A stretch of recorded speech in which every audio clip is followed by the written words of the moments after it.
मूर्ख मुंशी, मैं तुझे इस गाय की दुगनी चौगुनी कीमत दूंगा। अगर तुम मुझे इसे नहीं दोगे तो मैं इस गाय को जबरन ले जाऊंगा, चाहे मुझे तुझे बंदी ही क्यों ना बनाना पड़े। सैनिकों, इसे बांधो और साथ ले चलो। जैसे ही सैनिक धन्नो के पास पहुंचे, धन्नो ने अपनी जादुई शक्तियों का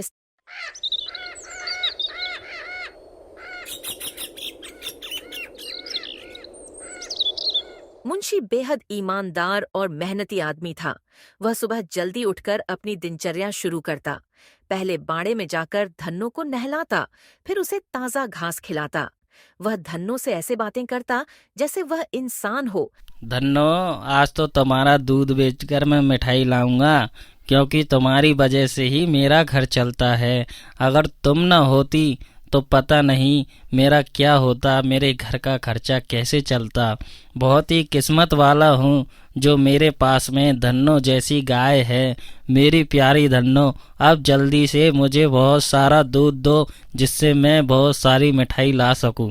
लेकिन शांति का स्वभाव मुंशी से बिल्कुल अलग था। वह तेज तर्रार और बात बात पर शिकायत करने वाली औरत थी। मुंशी जी, आप अपनी इस गाय के पीछे अपना सारा दिन बर्बाद कर देते हो। कभी मेरे लिए भी थोड़ा समय निकाल लिया करो। जब देखो जब मेरी धन्नो, मेरी गाय धन्नो, कभी मेरे बारे में सोचा है, कभी घर के बारे में सोचा है, कभी घर के खर्चों के बारे में सोचा है, कभी ये सोचा है कि मैं ज्यादा से ज्यादा पैसे कमाऊं, ये सोचा है कभी? तुम तो मेरी जान हो, लेकिन धन्नो हमारी रोजी रोटी है, इसे तो समय देना ही पड़ेगा। मैं तुम्हारे बारे में भी सोचता हूँ और धन्नो के बारे में भी। और रही घर की खर्चों की बात, तो उसकी चिंता ना करो, क्योंकि वह तो मुझे ही देखना है, तो उसकी चिंता भी मुझे ही करनी है। तुम चिंता ना करो, हमारी गाय है ना, इससे दूध बेचकर मैं बहुत पैसे कमाऊंगा, जिससे अपना घर भी चलता रहेगा। इसलिए मैं इसकी भी चिंता करता हूँ। शांति की शिकायतें जारी रहती, लेकिन वह भी जानती थी कि धन्नो उनके घर के लिए कितनी जरूरी है। धन्नो सिर्फ एक गाय नहीं थी, वह गांव की सबसे अच्छी दूध देने वाली गाय थी। उसका दूध इतना गाढ़ा और स्वादिष्ट था कि गांव के लोग दूर दूर से इसे खरीदने आते थे। धन्नो दिखने में भी खास थी और उसकी आंखों में अजीब सी चमक थी। मुंशी हर दिन सुबह धन्नो को लेकर जंगल जाता, लेकिन वहाँ की हरियाली और शांति गायों के चरने के लिए आदर्श स्थान था। मुंशी जंगल के एक बड़े पेड़ के नीचे बैठ जाता और धन्नो को घास चरने देता। तभी जंगल में दो अजनबी दिखाई दिए। ये अजनबी असल में चोर थे, जिनका नाम रघु और मोहन था। वे गांवों में जानवर चुराने के लिए बदनाम थे। जैसे ही उन्होंने धन्नो को देखा तो उन्होंने उसको चुराने की सोची। रघु, देखो इस गाय को, यह तो बहुत बढ़िया है, क्यों ना हम इसे चुरा लें। अगर हम इसको बेचेंगे तो खूब सारे पैसे मिलेंगे, जिससे हम बहुत पैसे वाले हो जाएंगे। रघु, चुरा ले क्या? बोल बता। हाँ हाँ, लेकिन हमें इसे चुराने का सही मौका देखना होगा। जैसे ही मौका मिलेगा हम इसे चुरा लेंगे और अपने ठिकाने पर ले जाएंगे। मोहन। हाँ हाँ रघु, तुम सही बोल रहे हो। बस अब सही मौके का इंतजार करना है हमें। और यह आदमी सोता है या कहीं बैठता है या कहीं घूमने जाता है, तभी हम इस गाय को चुरा के ले जाएंगे। ठीक है ना रघु? मोहन मोहन, अभी सही समय है। वो आदमी जा चुका है पेड़ के नीचे सोने के लिए, और गाय भी अपने आप चर रही है खेतों में। अभी हमारे पास सही मौका है इसको चुराने का। चलो मोहन, जल्दी चुरा लेते हैं इस गाय को, नहीं तो ये जाग जाएगा। चोरों ने मौका देखकर धन्नो को रस्सी से बांधा और जंगल के दूसरी ओर ले जाने लगे। धन्नो थोड़ी परेशान हुई, लेकिन चुपचाप उनके साथ चलने लगी। जब मुंशी की आंख खुली तो उसने धन्नो को वहाँ नहीं पाया। वह घबराकर इधर उधर देखने लगा। अरे, ये धन्नो कहाँ चली गई? धन्नो, ओ धन्नो, कहाँ गई? जल्दी आ जाओ, अब तो बहुत चर लिया होगा तुमने, घर जाने का वक्त हो गया है। धन्नो, धन्नो, किधर चली गई धन्नो? धन्नो को खोजते खोजते मुंशी जंगल के ओर भीतर चला गया। वहाँ उसने एक पुराने पीपल के पेड़ के नीचे एक साधु बाबा को तपस्या करते देखा। मुंशी बाबा के पास गया और मुंशी ने हाथ जोड़कर कहा, बाबा मेरी गाय ना जाने कहाँ खो गई है। मेरी धन्नो मुझे जान से प्यारी है, वो मेरी जिंदगी का आधार है, वही मेरी रोजी रोटी है। मेरी धन्नो को मैं आज जंगल चारा चराने लाया था, वह ना जाने कहाँ गई। बाबा कृपा करें, मेरी मदद कर दो बाबा मेरी धन्नो को ढूंढने में। क्या पता चलते चढ़ते जन कहाँ चली गई है या किसी ने चुरा लिया है उसे। साधु बाबा ने अपनी आंखें खोली और मुस्कुराए। बालक चिंता मत कर, तेरी गाय तुझे अवश्य मिलेगी और वह खुद ही तेरे पास चल कर आएगी, क्योंकि तेरी गाय कोई साधारण गाय नहीं है, वो एक जादुई गाय है। वह खुद ही तेरे पास लौट आएगी, बस तुझे शाम तक इंतजार करना होगा। मुंशी ने आश्चर्य से पूछा, क्या बाबा जादुई गाय और वो भी मेरी धन्नो? यह कैसे भी संभव नहीं है बाबा, क्योंकि मेरी धन्नो तो एक साधारण गाय है। मैंने तो आज तक ऐसे नहीं देखा कुछ भी जादू करते हुए मेरी धन्नो को। वह तो जादुई गाय कैसे हो सकती है बाबा? क्या मेरी गाय सचमुच जादुई गाय है बाबा? हाँ बालक, वह तेरी ही जादुई गाय है और यह बात आज तक किसी को नहीं पता थी, पर मैंने आज तुझे बताया है। लेकिन याद रखना, लालच हमेशा बर्बादी लाता है। तेरी गाय को कोई नुकसान नहीं होगा, धैर्य रख, वह अवश्य वापस आएगी। और तू अब घर चले जा। मुंशी, तू तेरी गाय का ध्यान रखना और लालच में बर्बाद मत हो जाना। बहुत बहुत धन्यवाद बाबा आपका। बाबा मैं आपका यह एहसान कैसे चुकाऊंगा? इस एहसान को जिंदगी भर तक नहीं भूलूंगा। बहुत बहुत धन्यवाद आपका बाबा। मुंशी ने बाबा की बात मानी और वापस घर लौट आया। हालांकि उसका मन बेचैन था। उधर चोर रघु और मोहन धन्नो को लेकर जंगल से अपने ठिकाने पर पहुँचे। उनका ठिकाना जंगल के एक सुनसान हिस्से में था, जहां वे चुराए गए जानवरों को छिपाते और बाद में उन्हें बेचने के लिए ले जाते थे। धन्नो को देखकर रघु ने खुश होकर कहा, मोहन, यह गाय तो सचमुच में अनमोल है। यह सब गायों से हटके है। इसे बेचने से हमें अच्छा पैसा मिलेगा। हमारी तो लॉटरी लग गई मोहन। फिर से हमें जिंदगी में चोरी करने की जरूरत नहीं पड़ेगी। आज मैं बहुत खुश हूँ मोहन। सच कह रहा है रघु, लेकिन अभी इसे ठीक से बांध दे। ज्यादा खुश मत होए, यह कहीं भाग न जाए। ध्यान रखना इसका। ये भाग गई तो ये मानना कि अपने सारे रुपए भी चले गए। इससे बहुत रुपए आएंगे अपने को। तू सही बोल रहा है रघु, लॉटरी तो लगी गई हमारी अब, लेकिन इसको भागने मत देना रघु। तो धन्नो ने अपनी जादुई शक्ति दिखाई और धन्नो ने अपनी आंखों से तेज रोशनी निकाली और मोहन बोला, रघु भाई, ये अचानक ये क्या हुआ? इस गाय के आंखों में से ये रोशनी कैसी निकल रही है? पता नहीं ये अपन को मार तो नहीं देगी? मेरी तो कुछ समझ में नहीं आ रहा रघु भाई। तुम तो बताओ मुझे क्या करना है रघु भाई। मोहन, हमें अब यहाँ से भागना चाहिए। यह जगह ठीक नहीं लग रही है। इस गाय की आंखों में से तो रोशनी निकल रही है। कहीं हम यहाँ मर न जाएं। यह गाय इस रोशनी से हमें मार न डाले। सब यह गाय के कारण हुआ है। हमें यहीं इसे छोड़ देना चाहिए और हमें भागना चाहिए मोहन। और धन्नो दोनों चोरों को वहीं बेहोश कर देती है और अपने घर चली जाती है। मुंशी जो अपने घर के आंगन में बेचैन बैठा था, अचानक दूर से धन्नो को आते देखता है। उसकी खुशी का ठिकाना नहीं रहा। धन्नो, ओ मेरी धन्नो, तू वापस आ गई। मैंने कहा था तू मुझे कभी छोड़कर नहीं जा सकती। मैंने तुझे बहुत याद किया। तेरे बिना मेरा दिल अकेला सा पड़ गया था। ऐसा लग रहा था जैसे मैंने अपना सब कुछ खो दिया हो। पर मैं अब तुझे देखकर बहुत खुश हूँ। अब तू ऐसे ही मेरे पास रहे और मुझे कभी छोड़कर मत जाना मेरी प्यारी धन्नो। शांति ने धन्नो को देखा और मुस्कुराते हुए कहा, मुंशी जी, आपकी है गाय सच में खास है। अब आपको चिंता करने की कोई जरूरत नहीं है। अब मुझे भी लगता है कि यह हमारे लिए कितनी जरूरी और कितनी भाग्यशाली है। धन्नो के घर लौटने की खबर पूरे गांव में फैल गई। मुंशी का पड़ोसी चंदू, जो हमेशा से लालची और ईर्ष्यालु था, ये सब देख रहा था। उसने धन्नो की शक्ति के बारे में सुना और सोचा, क्या क्या जादुई गाय, वह भी जादुई शक्तियों से भरी हुई।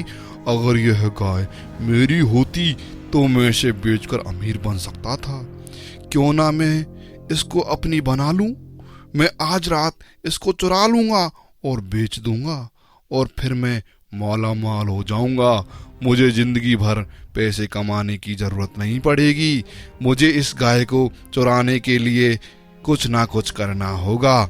चलो ठीक है, आज रात को मैं प्लान बनाता हूँ और इस गाय को चोरी करूंगा और रुपया से माला माल हो जाऊंगा। चंदू ने रात में मुंशी के घर में घुसकर धन्नो को चुराने का फैसला किया।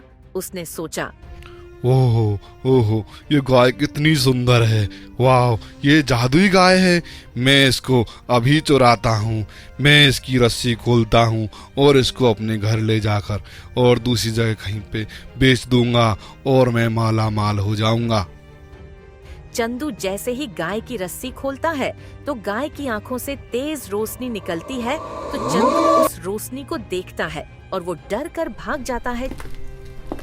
चंदू के मन में खलबली मच रही थी कि क्या करूं कि वह गाय मुंशी के पास भी न रहे। तो वह सोचता है कि अगर यह गाय मेरी भी नहीं हुई तो यह गाय मुंशी की भी नहीं होगी। मैं राजा के पास जाऊंगा और उसको ये सब बात बताऊंगा कि ये गाय जादुई गाय है। मुंशी के पास से राजा इस गाय को ले जाएगा। तो मुंशी राजा के पास जाता है और उसे बताता है कि हमारे गांव में मेरे पड़ोसी के पास एक जादुई गाय है। सैनिकों, अगर इस गाय में सचमुच में शक्तियां हैं तो वह गाय मुझे चाहिए और वह हमारे राजमहल में होनी चाहिए। अगर ऐसी गाय हमारे राजमहल में होगी तो हमें फिर किसी भी गाय की जरूरत नहीं पड़ेगी। ऐसी गाय से हम अपने राज्य और स्मृति बना सकते हैं। सैनिकों, जाओ और उस गाय को जल्दी लाने का प्रबंध करो। हमें वह गाय किसी भी हालत में चाहिए। जल्दी जाओ। मंत्री ने तुरंत राजा के आदेश पर कुछ सैनिकों को तैयार किया और गांव की ओर रवाना कर दिया। सुबह मुंशी अपने आंगन में धन्नो को खिला पिला रहा था। तभी कुछ सैनिक उसके घर पहुँचे। मुंशी, ए मुंशी। एक सैनिक ने आवाज लगाई। मुंशी चौंक कर बाहर आया और बोला, कहो सैनिकों, महाराज के सिपाहियों, यहाँ कैसे आना हुआ और मुझसे क्या काम है? क्या सेवा कर सकता हूँ मैं आपकी सैनिकों? मुंशी, हमारे महाराज वीरेंद्र सिंह ने तुम्हारी गाय के बारे में सुना है और वह इसे खरीदना चाहते हैं और तुम्हें जो धन चाहिए वह महाराज से तुम्हें मिलेगा। वह गाय हमें सौंप दो मुंशी। मुंशी ने यह सुनकर दृढ़ता से कहा, मैं चाहे कुछ भी सह लूं, लेकिन मेरी धन्नो को किसी भी हालत में नहीं दूंगा। चाहे मुझे तुम इसकी कितनी भी कीमत देने के लिए तैयार हो, फिर भी मैं मेरी धन्नो को किसी भी हालत में नहीं बेचूंगा और यही मेरी आखिरी फैसला है। तो सैनिकों ने यह बात राजा को बताई कि मुंशी अपनी गाय को देने के लिए तैयार नहीं है। तो राजा बोला, एक गरीब साधारण आदमी ने मेरे आदेश का पालन करने से इनकार कर दिया। यह असहनीय है। सैनिकों, उसे बंदी बनाकर लाओ मुझे और गाय को भी लेकर आना उसके साथ में। राजा के आदेश पर सैनिकों ने फिर से मुंशी के घर का रुख किया। इस बार वे गुस्से में थे। मुंशी, महाराज की सख्त आदेश है, हमें यह गाय किसी भी कीमत में चाहिए। अगर तुम इस गाय को हमें नहीं दोगे तो हमें तुम्हें बंदी बनाना पड़ेगा। हमें महाराज ने आदेश दिया है कि तुम्हें बंदी बना लिया जाए और साथ में तुम्हारी गाय को भी लाया जाए। महाराज का जो भी आदेश है, पर मैं मेरी प्यारी धन्नो गाय को किसी भी हालत में नहीं दूंगा, फिर चाहे आप मुझे बंदी ही क्यों ना बना लो। अब तुझे महाराज ही दंड देंगे। चलो, इसको लेकर चलो और साथ में इसकी गाय को भी लेकर चलो। जैसे ही सैनिक गाय की तरफ बढ़े और धन्नो को अपने साथ ले जाने की कोशिश की, धन्नो ने अपनी जादुई शक्तियों का प्रदर्शन शुरू कर दिया। जो सैनिक धन्नो के पास जाने की कोशिश कर रहे थे, वे अचानक बेहोश होकर गिरने लगे। मुंशी यह सब देखकर हैरान था, लेकिन उसने समझ लिया कि धन्नो अपनी शक्तियों का इस्तेमाल अपने मालिक और खुद की रक्षा के लिए कर रही है। सैनिक घबराकर भाग गए। वे राजा के पास जाकर बोले, महाराज महाराज, वह गाय कोई साधारण गाय नहीं है, उसने बहुत जादुई शक्तियां हैं, हमें उससे दूर रहना चाहिए। वह हमें और हमारे सैनिकों को नुकसान पहुंचा सकती है और वो मुंशी अपनी गाय देने को बिल्कुल तैयार नहीं है। बोल रहा है कि मुझे दंड मंजूर है, पर अपनी धनों को नहीं बेचूंगा मैं। राजा ने यह सुनकर गुस्से में कहा, क्या उस मामूली सी गाय वाले की इतनी हिम्मत जो हमें गाय देने से मना करे? अब तो उसे दंड अवश्य मिलेगा। और क्या वह गाय इतनी शक्तिशाली है? इसका मतलब है कि वह सच में जादुई है। लेकिन अगर वह जादुई गाय हमें नहीं मिल सकती तो इसे और के पास भी नहीं रहने देंगे।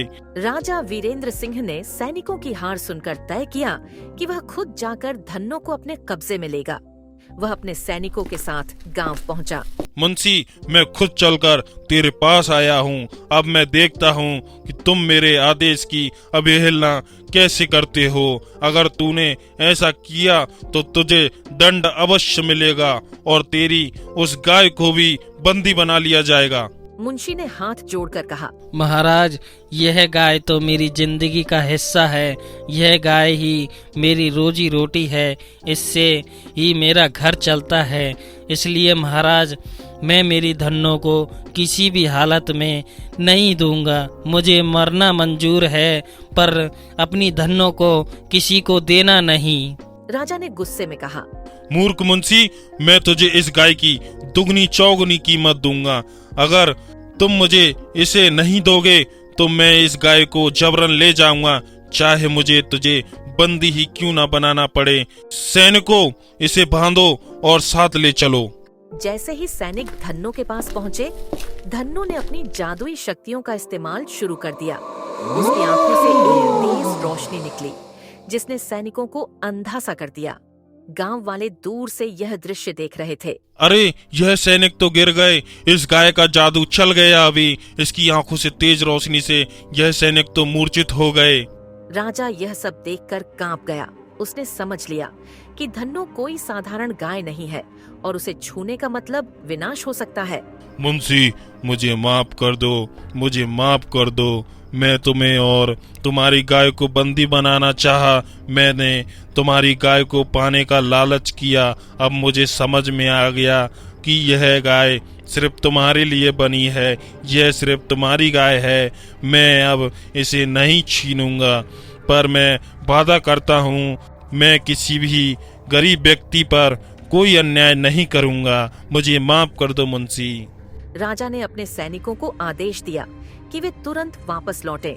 उसने मुंशी से वादा किया कि वह कभी भी कोई अन्याय नहीं करेगा। महाराज, मैंने आपको माफ किया, लेकिन याद रखें, हर चीज पैसे से नहीं खरीदी जा सकती। यह गाय मेरे परिवार का हिस्सा है और हमेशा रहेगी। मेरी धन्नो मेरे लिए बहुत ही महत्वपूर्ण है। शांति ने भी महसूस किया कि धन्नो उनके जीवन में कितनी महत्वपूर्ण थी। इसके बाद धन्नो की महानता की कहानियां पूरे राज्य में फैल गईं। लोग उसे देखने के लिए दूर दूर से आने लगे, लेकिन मुंशी और शांति ने धन्नो को हमेशा अपने परिवार का हिस्सा बनाए रखा। लालच हमेशा बर्बादी की ओर ले जाता है, सच्चाइयों और ईमानदारी का साथ हमेशा विजय दिलाता है। इंसान को अपने साथ रहने वाले जीवों का सम्मान और कदर करनी चाहिए।